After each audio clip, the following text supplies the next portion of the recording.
Johan हरी द्वारा stolen focus बताता है कि हमारा ध्यान दशकों से क्यों कम हो रहा है, कैसे प्रौद्योगिकी इस चिंताजनक प्रवृत्ति को तेज करती है और हम अपना ध्यान पुनः प्राप्त करने के लिए क्या कर सकते हैं और इस प्रकार सार्थक जीवन जीने की हमारी क्षमता क्या है। लेखक का पसंदीदा उद्धरण है, जब आप निरंतर ध्यान देने में असमर्थ होते हैं तो आप उन चीजों को हासिल नहीं कर सकते जिन्हें आप हासिल करना चाहते हैं। लेखक कहते हैं, मुझे वह दिन हमेशा याद रहेगा जब मल्टीटास्किंग के कारण मेरी जान लगभग चली गई थी। मैं उसी 3 किलोमीटर लंबी सड़क पर घर जा रहा था जिस पर मैं पहले सैकड़ों बार गाड़ी चला चुका हूँ। केवल इस बार मेरा ध्यान केंद्रित नहीं था।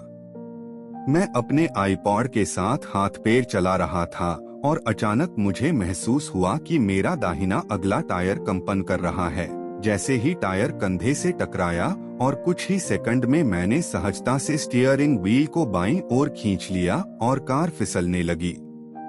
कई ड्राइविंग सुरक्षा प्रशिक्षणों की बदौलत मैं कार को स्थिर करने में कामयाब रहा, लेकिन मैं आसानी से खाई में या इससे भी बदतर स्थिति में गिर सकता था। कहने की जरूरत नहीं है कि मैं तब से ड्राइविंग के दौरान फोन के इस्तेमाल को लेकर काफी सख्त हो गया हूं और फिर भी मैं ड्राइविंग के दौरान अब भी कई काम करता हूं।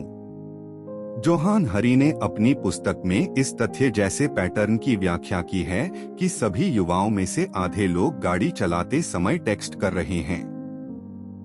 पुस्तक इस बात पर भी प्रकाश डालती है कि ऐसा करने से हमारा ध्यान 37% तक कम क्यों हो जाता है।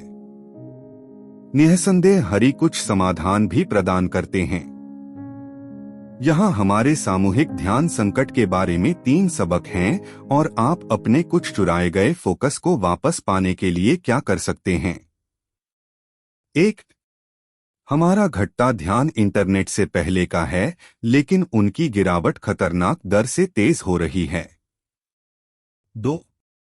वर्तमान सोशल मीडिया प्लेटफॉर्म आपको बनाने के लिए डिजाइन किए गए हैं आदि ताकि वे लाभ कमा सकें। 3. यदि आप ध्यान केंद्रित करने की अपनी क्षमता वापस पाना चाहते हैं तो मल्टीटास्किंग का जश्न मनाना बंद कर दें और जब हमारा ध्यान कम हो जाए और हमारे जीवन की गुणवत्ता कम हो जाए तो प्रवाह की स्थिति में रहने का अभ्यास करें। आइए समझें कि यह कैसे होता है ताकि हम वापस लड़ सकें।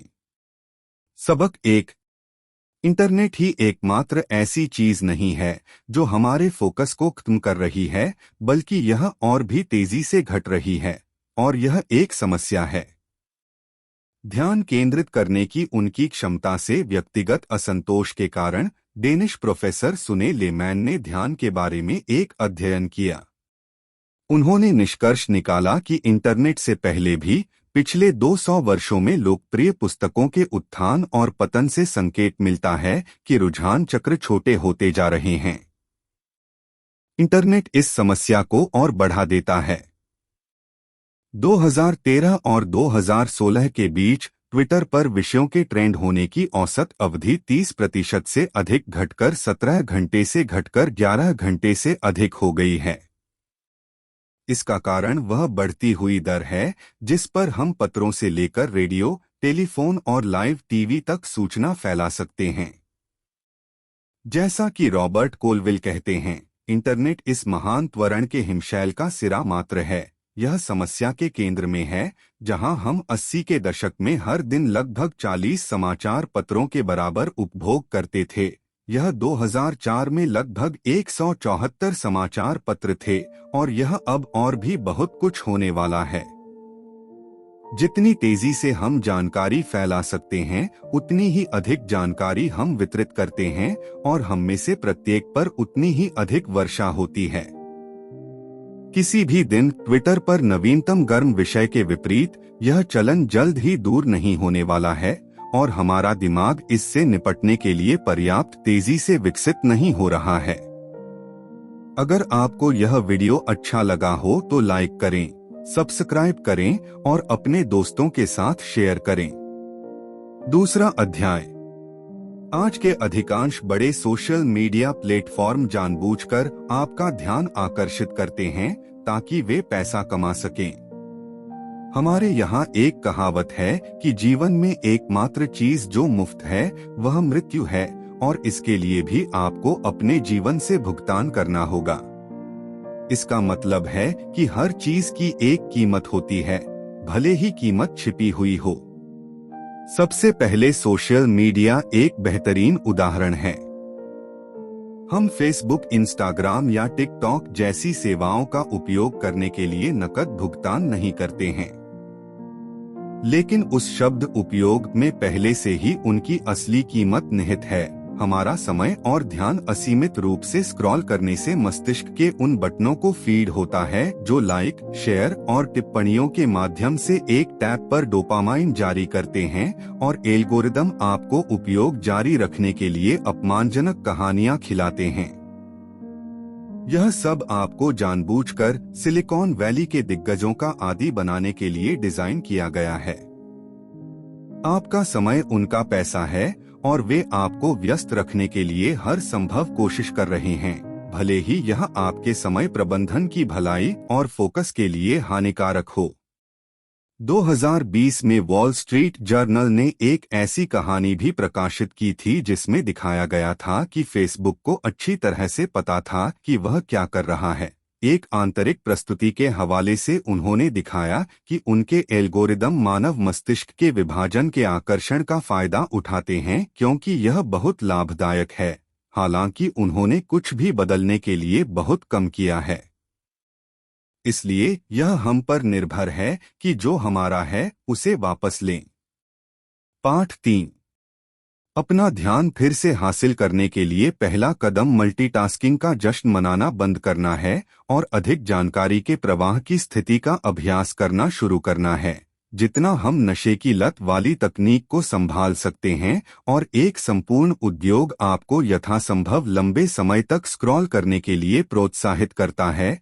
अपनी पीड़ित टोपी पहनना आसान है जब आपके गहन फोकस के नुकसान की बात आती है, लेकिन इसका कुछ दोष हम पर भी आता है। तो हमने मल्टीटास्किंग का जश्न मनाने की संस्कृति विकसित की है, क्योंकि हमारा समाज अब हमेशा अगली चीज का पीछा कर रहा है। हमने कार्यस्थल पर भी वही मानसिकता अपनाई है, जितने अधिक बक्सों की हम जांच कर सकेंगे उतना ही बेहतर हम सोचेंगे।